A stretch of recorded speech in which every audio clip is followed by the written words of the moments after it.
In the late 1800s, Thomas Otto and his family moved into a mansion at the corner of Eaton and Summerton Streets in Key West, Florida, now known as the Artist House.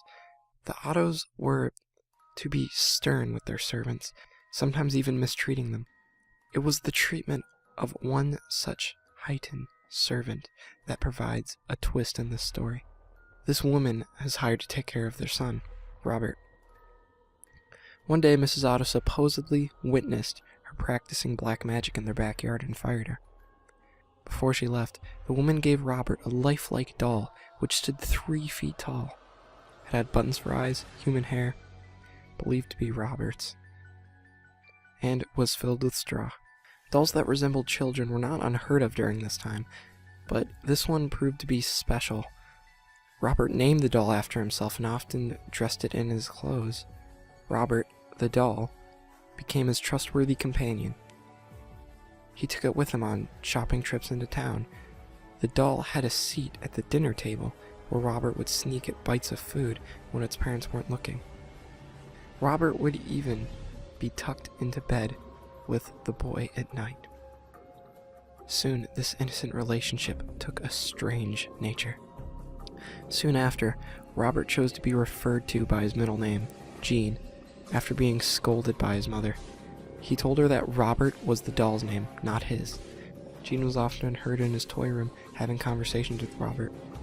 Jean would say something in his childish manner, and responses could be heard in a much lower voice.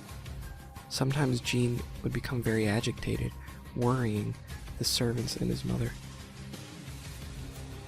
She would, on occasion, burst in on her to find her son cowering in a corner while Robert sat patched in a chair or on a bed glaring at him.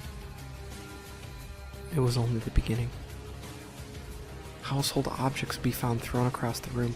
Jean's toys turned up mutilated, and giggling could be heard. Whenever these unusual acts took place, Jean always said, "Robert did it."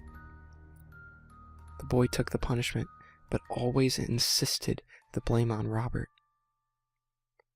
As the mischief grew, more and more servants took their leave as new ones were hired. The Otto's relatives felt it was time to do something. With the recommendation of a great aunt, Jean's parents moved Robert from his care and placed it in a box in the attic. This is where he resided for many years. After the death of his father, Jean was willed his boyhood home. He decided to live in a Victorian mansion with his new wife. Jean had become an artist and felt the house was spacious and would provide a place for him to paint. He went to the attic and dusted off his old child toy. He became attached to the doll despite of his wife's displeasure. Jean would take the doll along with him everywhere they went. He even sat in his favorite little chair while Jean and his wife slept nearby. The turret room became Robert's domain after Mrs. Otto moved back into the attic. Their marriage slowly became sour until Mrs. Otto supposedly went insane and died of unknown reasons. Jean followed suit behind. Robert supposedly attacked people, sometimes locking them in the attic. People who passed by claimed to hear evil laughter coming from the turret room. For some time, Robert remained in his empty house by himself until a new family purchased the mansion and restored it. The doll was once again moved to the attic. This pleased it as much as the last time. The doll was often found throughout the house. On one certain night, Robert was found at the foot of his owner's bed, giggling with a knife in hand. This was enough to send them fleeing from the home.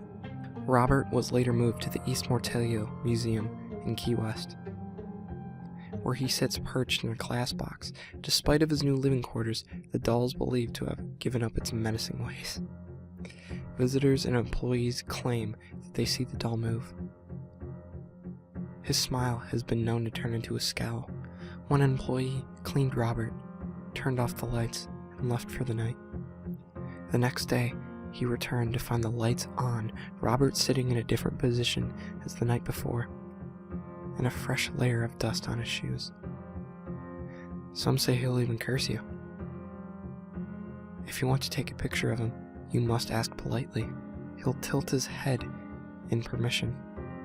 However, if he doesn't want you to take the picture, and you do anyways, a curse will befall upon you and anyone who accompanied you at the museum.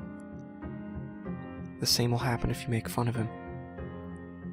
To this day, Robert remains at the East Mortalia Museum in his sailor suit, clutching his stuffed lion, continuing his menacing ways.